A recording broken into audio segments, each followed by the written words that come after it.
नमस्कार, आप देख रहे हैं समाचार टाइम 24 और मैं हूं आपके साथ दीप्ति अग्निहोत्री।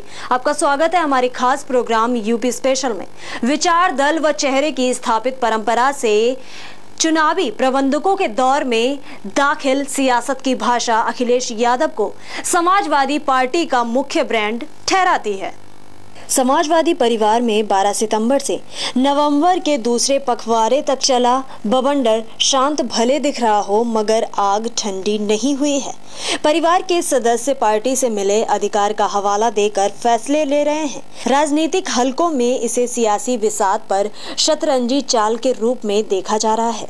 संघर्ष टिकट बंटवारे के अधिकार पर है, जिसके चलते घोषित उम्मीदवारों के टिकट काटने का दौर भी चल रहा है। दागियों को टिकट से असंतुष्ट अखिलेश ने यह कहकर कि टिकट तो अंतिम समय तक बदलते रहते हैं, भविष्य में बदलाव को संकेत दिए हैं।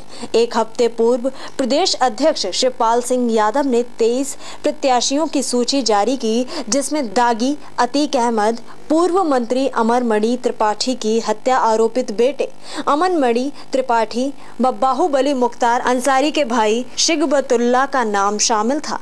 मंत्रिमंडल से बर्खास्त होते ही जिन राजकिशोर सिंह ने जनसभा के जरिए तेवर दिखाया, उनके भाई ब्रिज किशोर सिंह उर्फ डिम्पल को रुधौली से टिकट दिया गया। समाजवादी परिवार की रार के दौरान एकला चलो मंत्र आत्मसात करने के संकेत दे चुका है। मुख्यमंत्री ने लखनऊ में परिवार व सपा के टिकट बंटवारे पर पूछे गए सवाल के जवाब में ये बातें कही। उन्होंने कहा कि 80% समर्थक हमारे और नेताजी के हैं, तो फिर करीबियों को टिकट कटने का अर्थ ही क्या है। पारिवारिक झगड़े पर कहा कि मेरे घर में विवाद पर मुझसे ज्यादा अपडेट मीडिया कर्मी थे, वह मसाले की खबर को ज्यादा महत्व देते हैं। मैंने तो अपना परिवार बढ़ा लिया है, अब पूरा यूपी मेरा परिवार है। अपराधियों को टिकट व चुनाव प्रचार के सवाल पर कहा कि वह नेताजी का हर निर्देश मानते हैं। नेताजी कह दें कहां प्रचार करना है, कहां नहीं करना, कह दें कि चुनाव में काम नहीं करना है तो नहीं करूंगा, मगर वह कहें तो सही।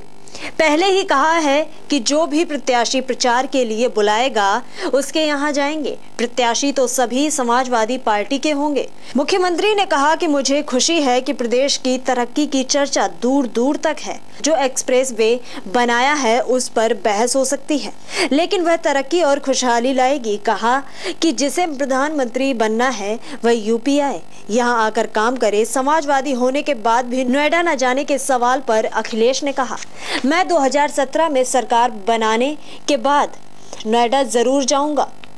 मेरा वादा है। नोटबंदी से बैंकों को घाटा हुआ है। मुझ पर आरोप लगाने वाले बेहद समझदार हैं। विपक्षी भी हमारे काम की तारीफ कर रहे हैं। आज की राजनीति जन आकांक्षाओं से जुड़ी हुई है। मुख्यमंत्री अखिलेश यादव ने कहा कि मुझे खुशी है कि प्रदेश की तरक्की की चर्चा दूर दूर तक है। मुख्यमंत्री अखिलेश यादव ने कहा कि जनता तरक्की खुशहाली चाहती है, उसी के मद्देनजर लगातार काम किया है। कोई जिला ऐसा नहीं है जहां समाजवादी सरकार ने बड़ी परियोजनाओं को साकार न किया हो।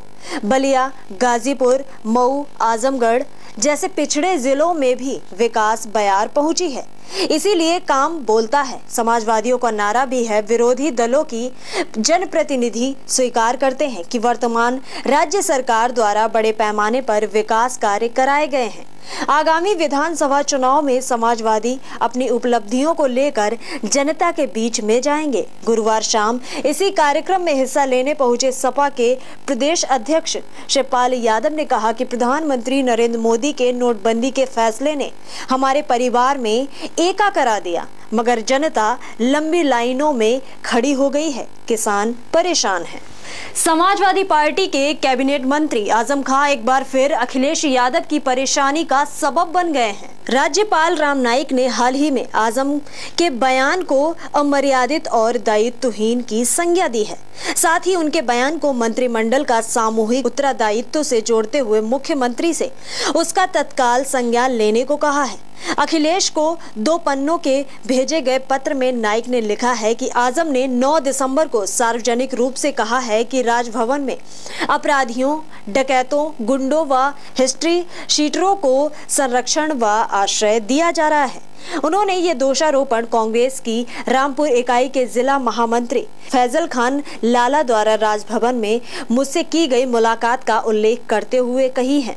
सूत्रों के मुताबिक राम नाइक पत्र में लिखते हैं कि राजभवन में मुझसे मिलने के लिए सामान्य नागरिक राजनीतिक दलों के प्रतिनिधि समय समय पर आते रहते हैं। इसी क्रम में फैजल की मुझसे की गई मुलाकात सामान्य शिष्टता, मेरे संवैधानिक तथा पदीय दायित्वों के विपरीत होना कदापि नहीं की जा सकती है। लोगों को सुनना और यदि उनके द्वारा मुझे कोई प्रत्यावेदना दिया जाता है तो उस पर कानून के मुताबिक कार्रवाई के लिए सरकार अथवा संबंधित अधिकारी को लिखना संविधान और विधि दृष्टि से मेरे कर्तव्य के दायरे में आता है। भाजपा प्रदेश अध्यक्ष केशव प्रसाद मौर्य ने अखिलेश सरकार पर जमकर हमला बोला, उन्हें अब तक का सबसे नाकाम मुख्यमंत्री बताया। प्रदेश अध्यक्ष केशव प्रसाद मौर्य ने कहा कि मुलायम के पुत्र मोह और चाचा भतीजा की खींचतान में उत्तर प्रदेश कई साल पीछे चला गया। कानून व्यवस्था का हाल यह है कि सूबे में पुलिस बदमाशों से डरती है तो आम आदमी की सुरक्षा कौन करेगा। गुरुवार को प्यारेलाल शर्मा जिला स्मारक में आयोजित युवा सम्मेलन में केशव प्रसाद मौर्य ने दावा किया कि प्रदेश भर में भाजपा की लहर है। बुआ और भतीजा मिलकर भी भगवा आंधी को नहीं रोक पाएंगे।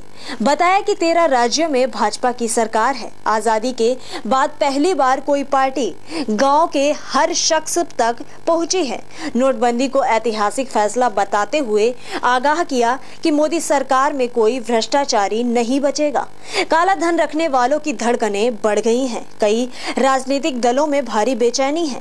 प्रदेश अध्यक्ष ने कहा कि अगर 2017 में भाजपा सत्ताहीन हुई तो 2019 का लोकसभा चुनाव पार्टी और भी बड़े अंतर में जीतेगी। वक्त तो चला है छोटे से ब्रेक का। ब्रेक के बाद भी खबरों का सिलसिला जारी है। देखते रहिए समाचार टाइम 24। भारत की बहुचर्चित फिल्मी पत्रिका सिने आजकल जो देती है नवोदित कलाकारों, गायक